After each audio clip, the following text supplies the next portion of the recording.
everybody, I'm Chanda. And I'm Brent. And we're Chambers Welding and Fabrication Corp. The reason why we're applying for this grant today is because we are desperately wanting to grow and scale our business. By doing so, we have added 2 shifts, which requires us to have more equipment.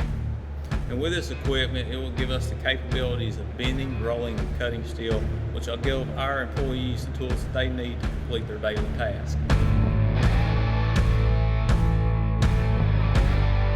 This $25,000 would go directly to providing more jobs to the community. We thank you for your time and we cannot wait to talk to you about it further. Thank you.